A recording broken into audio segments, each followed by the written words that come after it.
Graça e paz, irmãos. Uma alegria muito gostosa mesmo estar aqui com vocês, né? Então, como a gente está bem aqui, estou pertinho do Léo aqui, também queria que vocês ficassem um pouquinho mais perto, como vai ser um bate-papo aqui, que vocês possam participar, como se fosse uma roda de conversa. É um pouquinho diferente, né? Quem pode, quer escutar uma pregação, assim, começo, meio e fim, vem de manhã, né? Quem quer escutar algo um pouquinho diferente, vem à noite. É algo diferente que a gente está querendo fazer, né? E não é algo definitivo, mas é uma mudança que a gente está procurando aqui, na interlocução de uma outra pessoa. Então, estou muito feliz também, Léo, que você está aqui com a gente. É sempre legal estar aqui, né? Conversar. Eu acho que esses lugares onde a gente pode abrir diálogos, né, são importantes, porque a gente se perde muito, principalmente assim, quando a gente começa a fazer teologia, né? Esse negócio de viver só no que eu acredito, no que eu acho, e já era, a gente se perdeu, né? Então, quando a gente abre diálogo, conversa, vem para a igreja e realmente está junto, assim, a gente vai construindo coisas novas nas nossas cabeças, né? Ramificando, né, ideias. Eu acho que é por esse caminho. Então, eu também estou super feliz. Com certeza vamos construir um negócio legal hoje.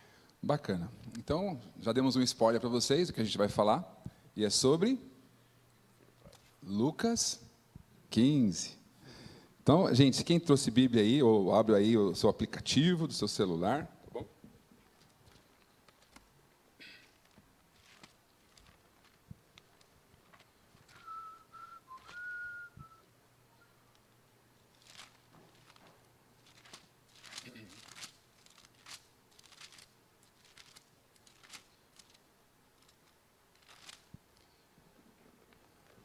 Jesus, ele vem contando uma série de parábolas, né? E ele termina o seu ciclo de parábolas nessa parábola do filho pródigo. E ele está conversando aqui, né, se a gente for pegar bem no comecinho aqui, lá no verso 1, né, diz assim: todos os publicanos e pecadores estavam se reunindo para ouvi-lo, mas os fariseus e os mestres da lei o criticavam. Este homem recebe pecadores e come com eles, né? Então, é para esse grupo de gente, de pessoas que Jesus está contando a parábola aqui. Então, fica aí com a sua Bíblia aberta no livro de Lucas, no capítulo 15. A gente vai falar um pouquinho aí sobre a parábola do filho pródigo. Não vou ler, porque esse é um texto muito comprido, mas eu tenho certeza que os irmãos conhecem aí quase que de cor, né? Sabe do que se trata, sabe de todos os assuntos, né? Então, a gente vai tentar, né, Léo, aqui, trazer algo diferente, talvez, né? Que é tentar enxergar esta parábola de acordo com os olhos do Pai. Qual foi a ótica do Pai, né? Quando a gente fala a ótica do Pai, automaticamente a gente está falando da ótica de Jesus, certo, Léo? Essa é a ideia, né? Quando Jesus está tratando essa figura paterna ali, ele está fazendo com que a gente olhe para essa história, né? Essa parábola, com os olhos de que o Pai seja o Pai, né? Não só o Pai aqui da Terra, né? Porque se a gente entrar nesse referencial do Pai da Terra, Ixi, aí a gente está bem entrando complicado. num lugar meio complexo, né? Só para vocês terem ideia, irmãos, essa parábola, assim, ela é tão comentada que já tem livros escritos, né? Tem um homem chamado Henry Nouwen, ele escreveu um livro assim, mais ou menos isso, né, Marcão? Só sobre o retorno do filho pródigo. Depois o John MacArthur escreveu um outro livro também sobre a parábola do filho pródigo. Existem textos, um monte de coisa sobre a parábola do filho pródigo. Então, eu acho que ela é muito importante para a gente escutar um pouco sobre ela hoje. E eu só vou fazer uma referência bem rapidinho para a gente entender o que é uma parábola, tá? Acho que isso é bem importante. Parábola não é fábula. Sabe qual é a diferença entre parábola e fábula? Na fábula, os animais falam, as árvores cantam e assim por diante, né? Na parábola, não. Às vezes a gente pensa que essa parábola ela realmente aconteceu, irmãos. Não, essa parábola não aconteceu. Mas ela poderia acontecer. Então, a parábola é como se fosse um artifício de linguagem para explicar alguma coisa no que o narrador quer comunicar. E esse narrador, ele é muito importante. E ele comunica coisas importantes. Quem é o narrador dessa parábola? Quem é, irmãos? Jesus, né? Eu diria que Jesus é um dos melhores contadores de histórias que eu já ouvi, cara. Porque é muito difícil você escutar uma história de Jesus e não sair. O que esse cara quis dizer com isso? Você não sair pensando sobre o que ele falou. E Então, essa é para a gente... Por que a ótica de Jesus, né? Então, essa ótica do Pai, ela é extremamente importante? Porque eu penso que, se a gente quer lançar muitos argumentos, ou falar bastante mesmo, é sobre o Pai. Porque a história do filho mais novo e do mais velho saiu de uma narrativa de Jesus para explicar a atitude do Pai. Então, é o Pai aqui que é importante. É como o Pai enxerga essas realidades que é importante. Eu sei que às vezes a gente fica dialogando, né, Léo? Divagando, mas uma vez eu fiz uma pergunta, foi uma pegadinha. Eu fiz uma pegadinha com uma pessoa. Eu perguntei assim, né? E a gente gosta de fazer isso como crentes, fazer pegadinhas. Perguntas difíceis. Eu perguntei assim: e se o filho mais novo, lá quando ele está gastando tudo, ele está lá vivendo daquele jeito, puf, ele tem um infarto do miocárdio e cai duro. E o filho mais velho, lá do outro lado também, passa mal, cai do cavalo, bate a cabeça e morre. Aquela pergunta de crente, né? E aí, vamos para onde? Vamos para o céu? Vai para o inferno? Percebe? A gente gosta de futricar esse negócio, né? Não, Só que essa parábola, irmãos, a gente tem que correr dessa tentação de entrar nesses lugares, de ficar futricando. Mas e se fizer isso? E se fizer aquilo? E aquilo outro? Então, a gente quer, nessa noite, ver qual foi a atitude, qual é a ótica de Deus sobre... E aí, Jesus também não colocou esses personagens de forma aleatória. Qualquer pessoa, de qualquer jeito. Não foi assim, eu imagino... Concorda, Léo? Você acha que Jesus pegou dois personagens assim de forma aleatória? Vou pegar o mais novo, o mais velho? Eu acho que Jesus não fazia nada aleatoriamente. É isso aí, cara. Ele sabia muito bem o que ele estava fazendo Jesus em cada palavra, cada passo. É isso aí, também penso a mesma coisa. Que Jesus ele não fazia nada de forma aleatória. E uma coisa que é muito importante é a gente se situar aí, né, sobre a sua vida, né? Se você pode dar uma beliscadinha bem de leve aí em você, vê o que você sente aí, dá uma beliscadinha bem de leve aí. Não é em você, viu, Reinaldo? Não é na Sônia, não. É em você. Sentiu alguma coisinha aí? Sentiu dor, um pouquinho de dor? Dor é uma das coisas que os humanos sentem, né? Os animais também sentem dor, mas é uma coisa que a gente sente.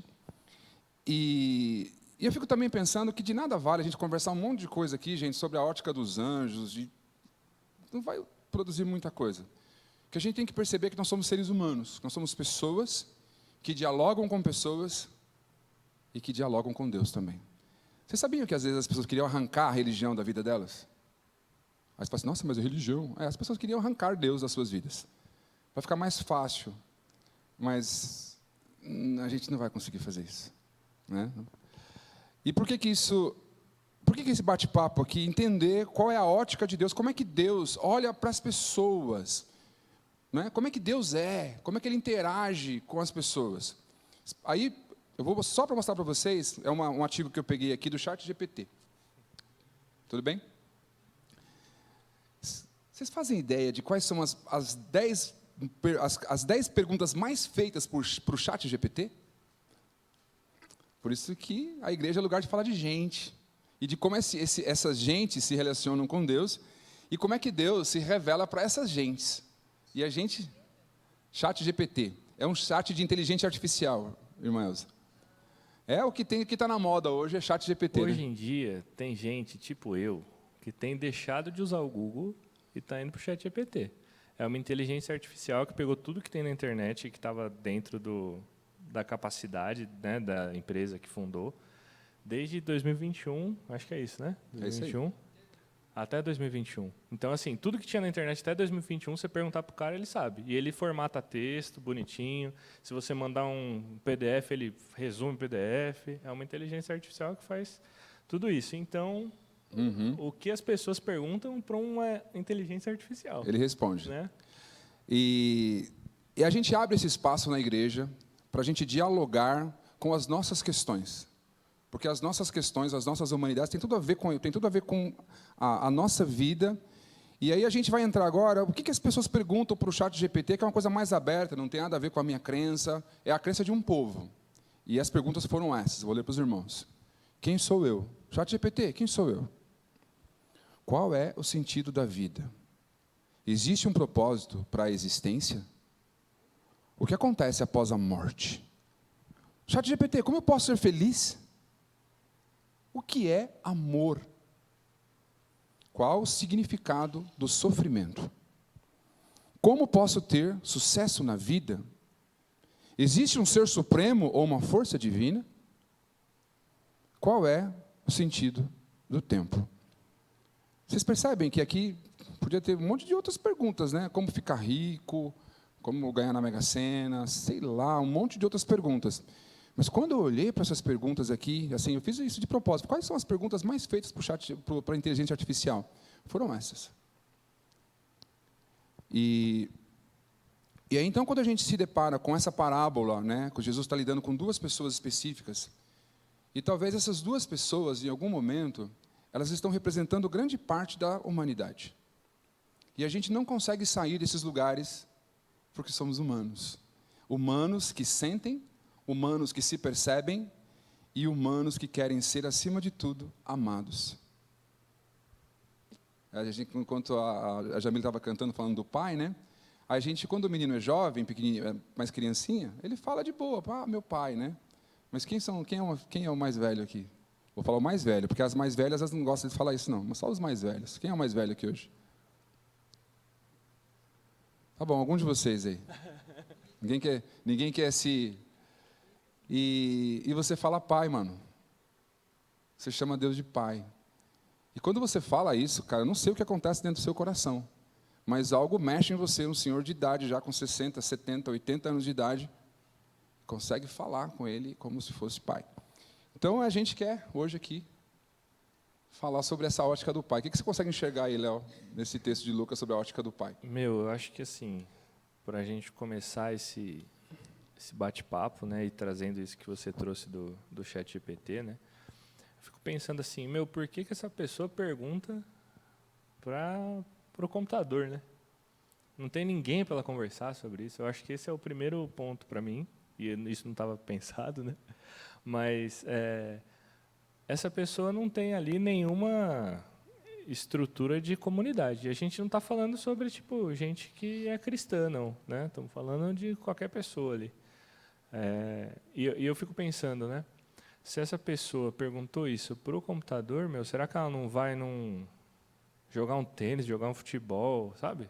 Não precisa nem ser na igreja, ela não tem ninguém para conversar, que ela decidiu que era mais sábio, aonde ela podia achar a melhor resposta sobre o que é a vida dentro de uma inteligência artificial, né?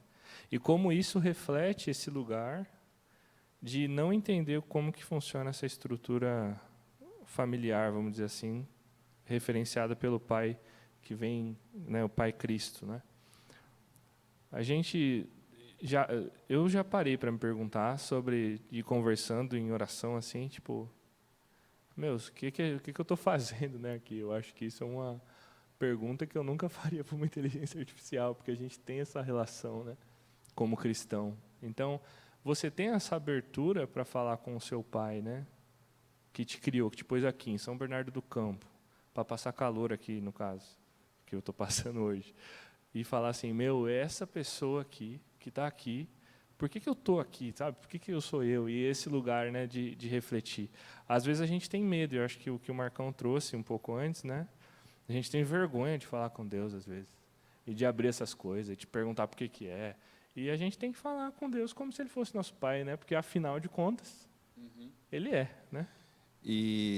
Então, a ideia que a gente pensou foi de ir descortinando, né, esses lugares dentro da gente, para a gente ir se compreendendo, porque nem sempre as pessoas vêm para uma comunidade, elas conseguem enxergar esse pai. E Jesus contando essa parábola, né, então, a ótica do pai, enxergando esses dois filhos, né, eu faço uma pergunta, o pai enxerga esses dois filhos de forma igualitária? Ele enxerga essas duas pessoas de forma igual? Lembra, a gente tem filhos, a gente não vê. Às vezes os filhos ficam pensando assim, quem ele ama mais, né? Aí eu falo que eu tenho um filho mais novo preferido, o meu filho mais novo preferido é o Pedro, e o filho mais velho preferido é o Davi. Mas eles acham que é sempre diferente, né? Que a gente tem um preferido. Mas aqui nessa história, né? Eu acho isso importante, assim, né? Eu não sou pai, né? Sou novo ainda, nem quero ser pai por agora.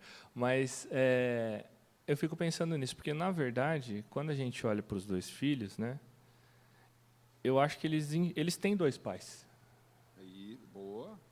Esse é o ponto para mim, assim, porque cada um enxerga o pai de um jeito que ele quer enxergar. E essa construção, porque vou dar um spoiler da parábola, né, como se ninguém conhecesse, mas quando O spoiler da parábola é boa, Léo.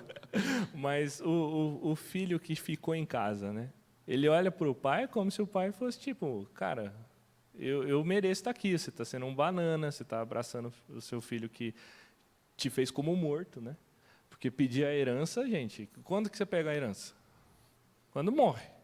Então é assim, ó, pai, para mim já deu, para mim você morreu, né? Eu acho que essa é a agressividade que a gente não entende às vezes, né? Vou pegar metade da minha herança, para mim você está morto e eu vou fazer o que eu quiser. E o pai, o que é mais interessante, né? Voltando para o pai de novo, o pai suporta isso. Isso. E é isso que a gente precisa pensar assim, uau, então existe liberdade dentro do coração do pai. Isso é o que Jesus está dizendo isso para a gente. Existe liberdade no diálogo com esse pai que é Deus. E aí agora a gente volta para a nossa humanidade mais uma vez. A gente pensa que essas coisas não fazem parte da gente. Naturalmente, a gente não quer Deus. Não queremos. Naturalmente, o que a gente quer é ser imortal e feliz. A gente não quer morrer nunca e a gente quer ser feliz para sempre. De um ponto de vista bem humano mesmo, é o que a gente deseja, né? Se as pessoas envelhecessem e não ficassem doentes, não sei se elas iam querer morrer. E aí, então, existe um lugar para a gente se perceber.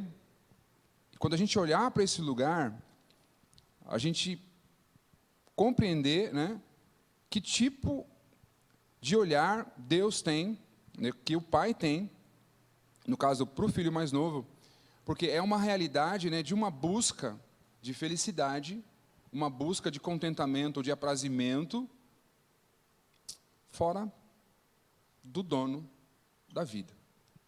Jesus está comunicando isso, né? Existe uma sede, Deus entende isso. Olha que legal isso. Ao mesmo tempo que é legal, você fala assim, Deus não me dá... Eu não queria tanta liberdade assim, Léo. Você queria? É complicado, né? Eu queria antes, né? Agora eu não quero mais. Agora você não quer mais, né? É. Gente, é muita liberdade, cara. Liberdade para você fazer o que você quiser, né? Então, dentro desse lugar, né, há uma vida, né, pulsando dentro das vidas, dentro da humanidade. As pessoas querem viver e Deus permite com que tudo isso aconteça. Deus não fica mandando raio na cabeça dos filhos que vão embora. Deus não fica trazendo doença, enfermidade, para que as pessoas voltem para o centro da igreja. O Jesus não está comunicando os negócios. Lembra que a gente está vendo aqui a parábola do filho na ótica do pai. O pai dá liberdade. Então vamos ver aqui no texto. Nós vamos... Aí a gente vai trabalhar isso num outro texto. Vamos pensar agora, porque Jesus está comunicando algo para uma realidade da humanidade, né? E o que ele faz com essas realidades que estão sendo colocadas diante dele. Ele está comunicando agora, irmã Elza, e nesse lugar aqui agora, de Lucas 15, Deus, ele não está comunicando essa coisa agora, só lá em Gálatas. Mas agora, nesse texto aqui, ele está comunicando o que Jesus quis dizer agora para os fariseus, para os publicanos e para os pecadores. Deus é muita coisa. Nesse lugar de Lucas aqui, ele está revelando isso para as pessoas. Que ele é o Deus justo. Por que ele é justo? Ele distribui, né, a herança igual para os dois irmãos. Um pede, ele já pega e já dá para os dois. Então Deus comunica justiça. Será que Deus também comunica misericórdia? Será que Deus, nesse texto, Léo, comunica bondade? Paciência? Eu fico pensando nisso, né? Igual você falou sobre a ótica do pai, a gente fica nessa reflexão, né? E é muito difícil eu pensar como essa liberdade é perigosa, né? Porque, assim, o pai, ele tem consciência que tudo que ele oferece é o melhor, né? E aí ele fala assim, por que o meu filho está querendo sair fora? Do melhor, cara. E como é que, tipo, fica a cabeça? Isso eu não vou saber explicar aqui, né? Mas, Também assim, não. esse negócio de deixar ir pro pior é muito doido. Mas, ao mesmo tempo, é isso que faz ele ter esse coração de, tipo, se você não está... E eu acho que isso é lindo em Deus, né? Se você não quer, tudo bem, sabe? Você vai ter as consequências sobre, né? Esse não querer. Mas, se você voltar, eu vou te amar igual. Então, é por né? isso que eu quis ficar, Léo, nesse lugar da ótica do Pai, porque Lucas, ele comunica um amor extravagante da parte de Deus. É um amor extravagante. Deus comunica um ânimo extremamente longo para com as pessoas. Deus comunica paixão. Deus comunica afeto. Deus comunica graça e Deus comunica amor da forma mais miserável possível. Na forma mais hedionda que você possa imaginar possível, não da parte de Deus. Jesus está comunicando assim, ó, eu estou descendo ao lugar mais baixo possível que a humanidade pode se encontrar, e eu quero comunicar isso para vocês. É isso que Jesus está dizendo. Você pode discordar disso também, Léo, não tem problema. Não, é isso, sim. Eu acho que é esse caminho. Né? Mas isso para mim, é o que faz Deus ser Deus, assim. Esse lugar, sabe? Dessa liberdade. Eu falo muito sobre isso, assim, para quem está próximo de mim, né? Que quando a gente fica falando sobre a liberdade, parece que é para a gente fazer o que a gente quer, né? Mas é essa liberdade que a gente tem de sair e de voltar, entendeu?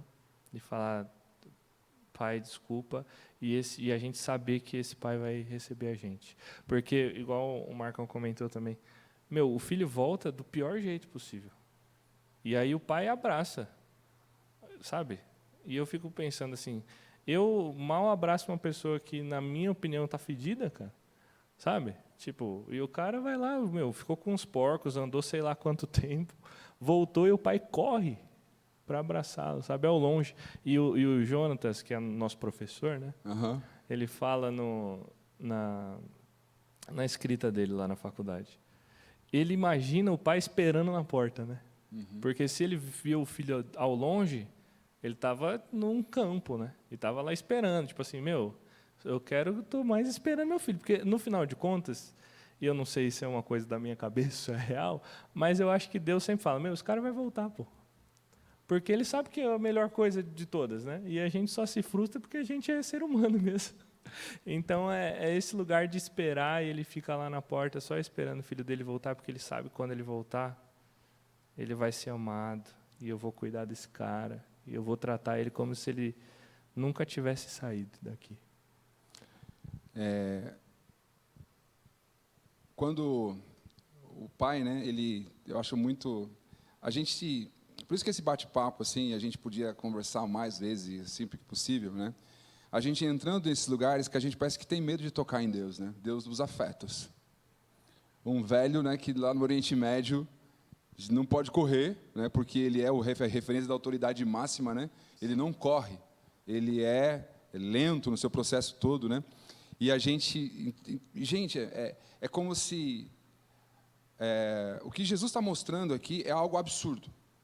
Só para a gente se ligar mesmo assim, é algo extremamente absurdo de que Deus pudesse fazer isso. E essa é uma construção de um tempo extremamente antigo. Estou falando de coisa de mais de 2000 anos atrás. Uma comunicação, né? O Davi costuma dizer, né, Davi, como os deuses, né? Eles agem de uma forma, se você pegar os deuses que a gente escuta falar, os deuses gregos, os deuses romanos, tal, eles agem por medo. Eles são deuses vingativos e assim por diante, né? E aí aparece Deus e diz, eu amo. E não é só isso que ele faz, cara. Ele fala, eu amo e morro. Isso foge totalmente à lógica humana. Por isso que quando a gente diz que entende, a gente está longe de entender. A gente está caminhando e assim, Deus, se eu conseguir entender, sabe, do tamanho de um grão de mostarda, você é um homem extremamente feliz, porque a gente não entende. E uma coisa que a gente precisa se atentar aqui, que eu acho que é muito importante também, é que quando o filho volta, né, o pai, nessa comunicação de um monte de coisa, e ele está comunicando um monte de coisa aqui, como eu já li, né, e uma dessas é ele faz algumas coisas para o filho, né, ele vai lá, coloca um anel nele, coloca roupa nele, dá uma sandália, tudo símbolo de um monte de coisa que não é o foco nosso agora, mas é uma das coisas que é muito importante é que Jesus diz assim, né? Vou até ler aqui, acho que é melhor a gente ler aqui, quer ver?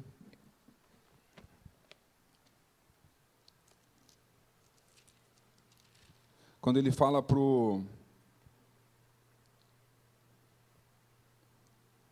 filho mais velho, né?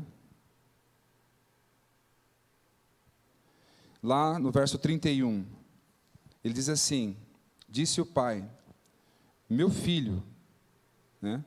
Isso aqui depois é a comunicação também do pai para o irmão mais velho, né? Você está sempre comigo, e tudo o que tenho é seu. E aí, Jesus, narrando a parábola, ele coloca algo aqui no plural. Ele diz assim: mas nós tínhamos que celebrar a volta desse teu irmão e alegrar-nos, porque ele estava morto e voltou à vida. Estava perdido e foi achado. Irmãos, isso aqui é um lugar da gente pisar aqui, eu diria que bem devagarzinho mesmo. Porque isso aqui é o ápice, é o lugar, é a centralidade que a gente escutou nossa vida inteira. Que é assim, né? De um lado está o homem pecador, do outro lado está Deus. Está posto um abismo entre eles, de tal forma que um não pode se comunicar com o outro. Não existe comunicação com Deus fora deste lugar de morte. Não existe. Então, por isso que quando esse menino volta, o que o Senhor comunica, e isso é muito, muito importante, né? Da mesma forma que existe liberdade, também existe a liberdade da não comunicação. Existe a liberdade da não festa. Existe a liberdade do não se alegrar com você. E aí eu também não sei dizer como é que isso acontece na vida das pessoas. Eu não sei dizer quando é que uma pessoa se quer voltar. Lembra? Voltar para onde, meu amigo? Voltar para a igreja? Não, é voltar para Jesus. É voltar para o Pai. É voltar para esse lugar de comunicação assim, tão potente que a gente... E esse lugar de arrependimento, quando Jesus está dizendo isso sobre esse garoto, sobre o menino, ele fala assim, isso aconteceu com ele. Isso, e é Jesus que está dizendo, houve uma virada de chave no coração desse menino. Ele estava morto, e ele voltou a viver. A gente não pergunta assim, mas será que ele voltou para pegar mais dinheiro? Para o pai? Jesus está dizendo, ele voltou nessa condição. E aí, o Senhor comunica, cara, isso é uma coisa extremamente potente. E aí a Bíblia fala que há festas nos céus, e os anjos se alegram, porque, gente, ligar essa chave, quando ninguém tem esse poder de ligar essa chave no coração de ninguém, mas quando essa chave vira no coração de uma pessoa, gente, é como se o céu entrasse realmente num colapso mesmo, porque isso não é uma coisinha sem importância. Não estou falando de religiosidade, não estou falando de cantar ou não cantar na igreja, não estou falando de você tentar seguir direitinho, não seguir direitinho. Mas quando há uma virada de chave no coração das pessoas, elas sabem que essa chave virou. O que você acha disso aí, Léo? Eu acho que isso aí. Depois que... sei lá. Fico olhando para a minha vida, né, também, sobre isso. Depois que você vira esse negócio aí, que é isso que você falou, né, virada de chave, não tem mais volta, né? E agora você fica preso nesse amor, né? Igual você falou, eu não quero ter liberdade, né? Eu quero ficar preso, né? E aí parece que a gente fica uns malucos, né? Porque é esse lugar que o mundo fala, meu, esses crentes é tudo chato. Não faz as coisas que a gente quer fazer. Mas, na verdade, a gente está muito feliz, entendeu? É isso aí. Porque a gente nem tem vontade, às vezes, cara. E foi uma coisa que eu trouxe outra vez, né? A gente acaba ficando tanto nesse lugar desse carinho com Deus que a gente vai perdendo as vontades de fazer coisas que a gente não deve fazer. Para não magoar, né? Se a gente pode, né? Esse pai que é tão amoroso, que a gente enxerga ele assim. E para mim, sobre tudo isso, eu fico pensando de novo sobre o pai aceitando esse filho de novo. E esse pai, como ele lida com essa situação, né? E de enxergar os dois filhos como iguais e ao mesmo tempo como diferentes, amá-los de forma igual e ao mesmo tempo eles se sentem amados de formas diferentes. Então, eu acho que o jeito que o pai nesse lugar constrói um relacionamento bom com os filhos, né? É nesse lugar onde eles entenderam, e é essa virada de chave para mim, que eles podem contar com esse, né? Eu acho que também uma coisa que é legal falar também é que essa virada de chave, gente, não é do lado de Deus. Isso é muito importante lembrar os irmãos e quem escuta também. A virada de chave nunca é do lado de Deus, porque Deus nunca desligou a chave. É do lado da pessoa que vai voltar para Deus e vai pedir dinheiro de novo para Ele. Vai voltar para Ele e vai falar assim, cara, o dinheiro da herança acabou, e vai continuar nesse lugar. A virada de chave é quando você fala assim, me trata como um trabalhador, porque agora eu sei quem o Senhor é.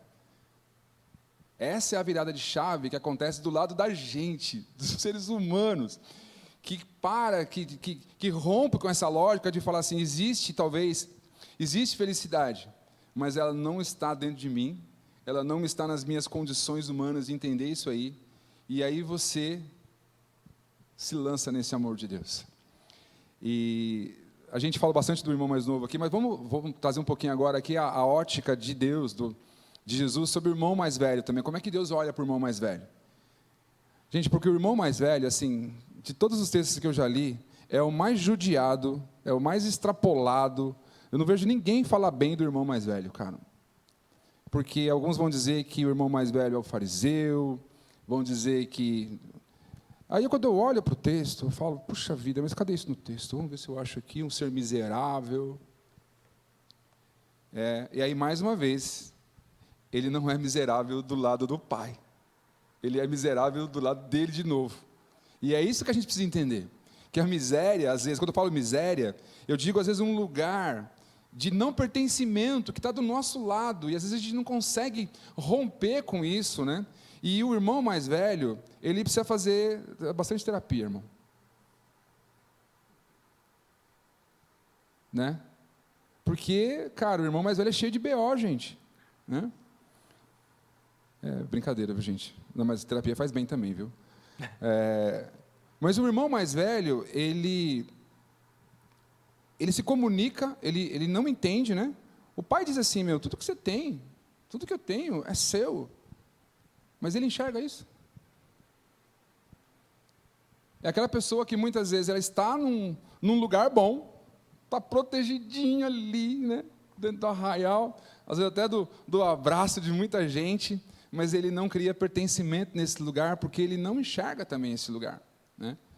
E nesse sentido, o irmão mais velho, ele não é muito diferente, né, do irmão mais novo, porque ele também está buscando um lugar de pertencimento. Só que ele não vai mais buscar esse lugar nas noitadas, né? Nas baladas. Ele quer buscar esse lugar dentro dele. A gente pensa que isso talvez, né, é um pouquinho melhor. Mas acreditem, é a mesma raiz. É o mesmo lugar onde Deus não está, onde não há comunicação, ele não consegue compreender esses atributos de Deus. E por isso que e mais uma vez, gente, olha que coisa bacana isso, para a gente levar para o nosso coração, da gente conseguir ter diálogos mais naturais com Deus, e sem medo, porque o que esse menino, que Jesus disse, né, porque foi Jesus que disse, né, ele falou, você, é coisa que era dedo, não, quase que enfiando o dedo na cara do Pai, que é Deus aqui, né? Você nunca, né? A gente nunca faz isso, né, não? A gente nunca faz isso com as pessoas, nem com Deus. Você nunca, meu Pai e tal, né? Gente, isso mais uma vez volta para dentro das nossas humanidades, dentro do nosso ser caído, onde a gente não consegue entender. Então, quando a gente volta para dentro dessas nossas expectativas interiores frustradas, ela vai produzir mais frustração ainda, e a gente não consegue colocar nesse lugar o Pai. O Pai não está lá. O Pai também não está na vida do irmão mais velho, porque ele não quer enxergar. Eu fico pensando que ele quer nutrir, né? Ele quer, sabe assim, quando a gente tem um comportamento assim, alguém faz um monte de coisa legal para você, só que você não quer perceber, porque você quer manter no coração uma coisa de falar assim, porque lá na frente eu vou tacar isso na cara dele. Você acha que não tem pessoas, que a gente não é assim? Nós somos assim. A nossa natureza é assim, né? E ele fala, esse teu irmão, e mais uma vez, né? O que Deus, o pai fala com ele? Ele fala assim, limite-se dentro do seu posto de filho. Você está faltando com autoridade comigo. Deus faz isso com ele. Deus escuta, né? Porque às vezes a gente pensa que a gente vai conseguir ofender bastante a Deus, né? E Deus não se sente ofendido. É que nem às vezes um pai, né? Eu lembro quando os meus filhos eram crianças, né? Eles falavam umas coisas que eu falava assim, ele está muito errado. Só que como ele é criança, em vez de tentar falar para ele que ele estava muito errado, eu o amava. No sentido de ir brincando e conversando, filho, para com esse negócio e tal. Mas para ele aquilo era real, bem vivo, né? Mas para mim não, eu tenho mais largueza, né? É meu filho, então eu deixo ele caminhar dentro da sua insatisfação, dentro do seu ódio. Por quê? Porque ele ainda é criança, ele ainda não entende um monte de coisa. Eu fico pensando que o irmão mais velho, por mais que ele ache que sabe um monte de coisa, ele é criança. Criança emocionalmente, criança que não consegue ainda trazer Deus para esse lugar. E aí, queria também que você falasse, Léo, um pouquinho sobre o olhar do pai, sobre essa ótica do irmão mais velho, como Deus trata ele também. A gente já ir para os finalmente, já, eu acho, já está dando nosso tempo aí já, né? Já está dando nosso tempo. É isso aí. E não, você falou um negócio que eu achei interessante, né? Da ótica do filho mais velho, né? E aí eu fiquei pensando aqui enquanto você falava, eu acho que o filho mais velho continua perdido, sacou? A gente vai chegar lá no finalzinho. Não é? Eu não sei. Mas, e é por isso, às vezes, que eu sempre me enxergo mais no filho mais velho, né? Porque por ter nascido na igreja e tal. E aí a gente olha para esse lugar de, eu faço tudo, entendeu? Eu faço tudo, eu sou o mais legal, trato bem as pessoas, eu oro todo dia, eu leio a Bíblia, e eu faço jejum, eu faço devocional, vou na igreja todo domingo, dou o dízimo direitinho, sei lá. E aí você coloca vários fatores aí na conta. Mas por ele achar que ele precisa disso para ser amado, ele está tão longe quanto o outro, né? E aí que é o negócio, né? Porque ele está longe do pai, do lado do pai, né? E eu acho que e aí a ótica do pai é tipo assim, enxerga que você tudo que é meu é seu também, né? Enxerga que você está aqui comigo, meu. Muda de postura. Não, tipo assim, eu não vou, e é isso que você falou, a chave aqui já está virada, né? Quem tem que prestar atenção e quem tem que enxergar agora é você. E aí para mim, e agora eu pensei nisso e, de novo, isso aqui são conversas, né? Eu não estou discutindo teologicamente, não vou fazer um artigo, mas eu acho que o pai olha para o filho e fala, você está tão perdido quanto... Na verdade, esse aqui que chegou, você tem que vir ainda, sabe? E eu acho que essa é a construção, né? Que eu não tinha nunca parado para pensar nisso, mas o pai está tipo, você está aqui do meu lado, está olhando as coisas acontecerem com os outros, né? E você não enxergou que você está longe. E como essa coisa do pai só fica, só fica do meu lado aqui e vai percebendo, entendeu? E cada um vai ter seu jeito de de chegar, né, lá e virar essa chave. E o pai não muda, né? O pai tratou, tenho certeza que o outro, se fizesse um negócio desse, ele ia fazer banquete e dar, né, não sei o que lá, e parará, do mesmo jeito. E como a gente vai colocando nas nossas vidas aqui na Terra, né, essas coisas que a gente tem que fazer para chegar lá, né? E, na verdade, é só meio que a gente já está, né? Só a gente, tipo, aceitar essa condição de ser filho, né? Eu acho que esse é o ponto. Eu fico pensando que as duas situações é um milagre, gente. O milagre do primeiro filho voltar é um milagre, e do segundo também é um outro milagre, e iguais, na minha opinião, iguais. Porque abre mão, porque só existe uma festa, não tem duas festas. Talvez o irmão mais velho fosse querer que o pai fizesse uma honraria para ele, assim, ó, festa do irmão mais velho, aquele que sempre me obedeceu a vida inteira, mas não me amou tanto assim. Mas não tem duas festas, é isso que a gente precisa entender. E isso quebra, né, o orgulho do irmão mais velho, cara, de uma forma terrível. E aí eu só vou ler isso que eu escrevi aqui, deixa eu ver se eu acho aqui. Né? Só uma frase. Graça misturada com merecimento é como um sopro na brasa do orgulho que a gente pensa que está morto dentro da gente, mas não está. Graça. Repete isso, é boa. Graça misturada com merecimento é como um sopro na brasa do orgulho que a gente pensa que está morto dentro da gente, mas não está. Então, eu penso que é dois milagres que a gente precisa que Deus faça na nossa vida. Pessoas que às vezes estão muito tempo dentro da igreja e às vezes também a gente fica vivendo de muita expectativa, até mesmo com Deus, né? Porque às vezes a pessoa que chega quebrada dentro da igreja fala assim, cara, eu estou muito feliz de limpar a igreja, cara, eu estou muito feliz de estar fazendo o que eu estou fazendo, eu estou muito feliz, enquanto que a outra pessoa, às vezes, sei lá, tem cargos e mais cargos, mas nunca está bom, porque é difícil para nós, né, entrarmos na festa do irmão mais novo. E eu penso que isso é um exercício para mim, exercício para todos nós, e é um exercício que Deus chama a gente todo o tempo, para a gente, de alguma forma, não é que você vai abrir mão dos seus diplomas, você não vai abrir mão de quem você é, você não vai abrir mão de tudo que você construiu, mas dentro de você a gente tem que dizer o seguinte, isso não serve para nada, para conquistar o amor de Deus por mim, para nada. E quando a gente vai entrando nesse lugar, você vai concordando com Deus, a respeito de quem Ele é e daquilo que Ele faz. E não é que, não vou dizer que é, mais uma vez estou dizendo, irmãos, é um milagre, tanto uma coisa quanto a outra coisa. É só vocês perceberem a quantidade de orgulho que a gente carrega dentro do nosso coração quando a gente precisa abrir mão dele. É difícil. Mas Deus está convidando a gente.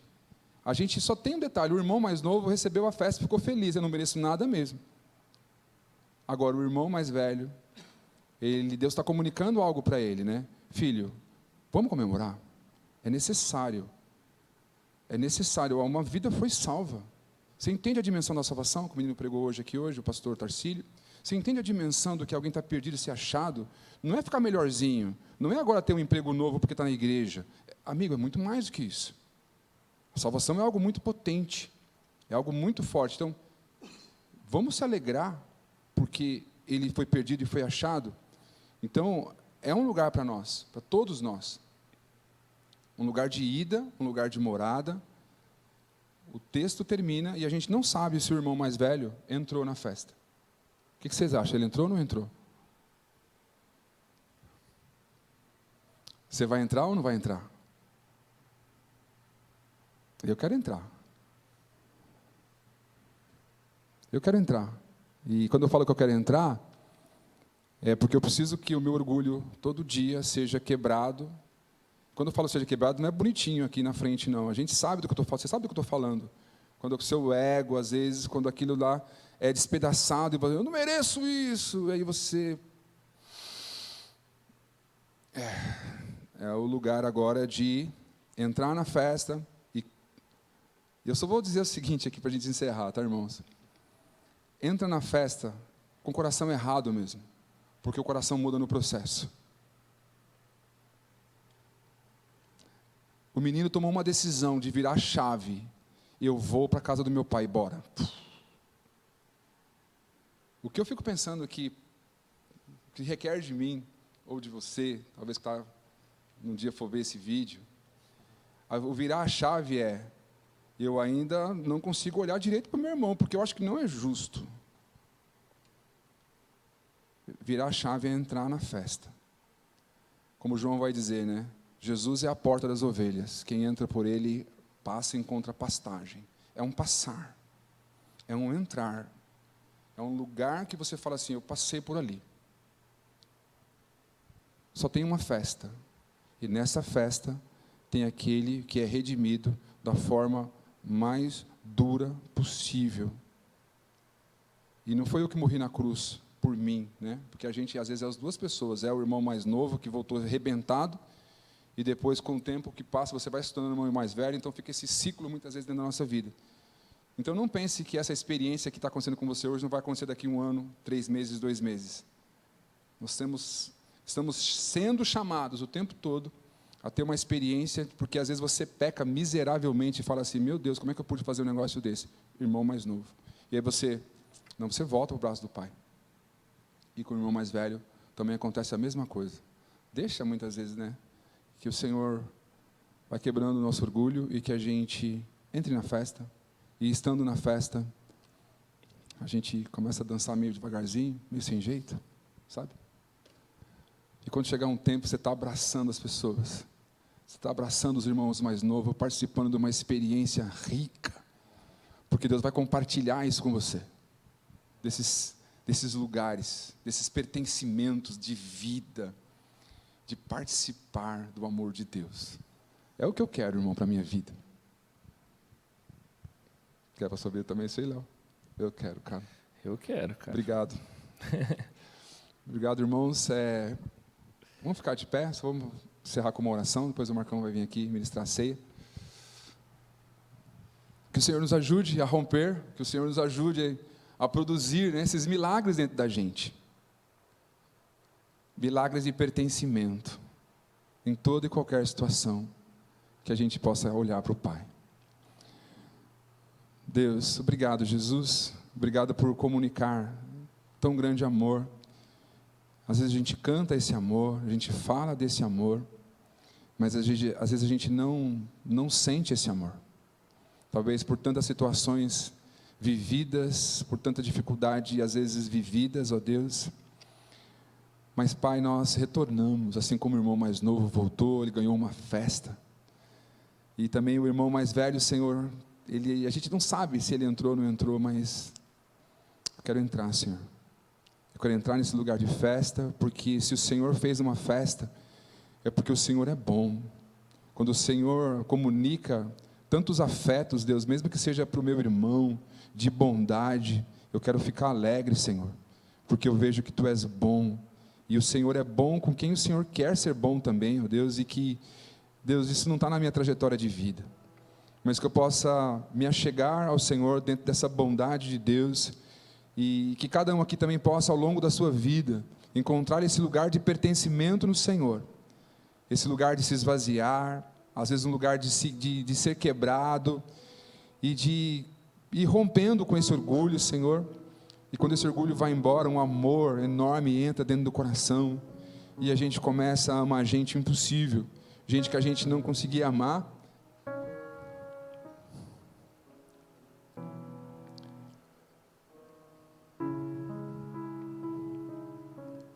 A gente ama,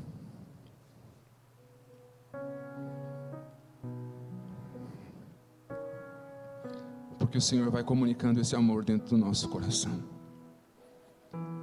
O que nós te pedimos, Deus, nesta noite é que o Senhor comunique cada vez mais esse amor por nós mesmos e também pelas pessoas que estão do nosso lado, e que seja um amor de festa, um amor que é percebido, não apenas um amor que é falado.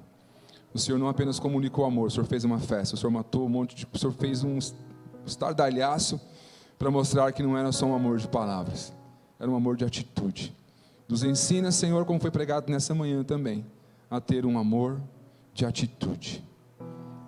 Em nome de Jesus.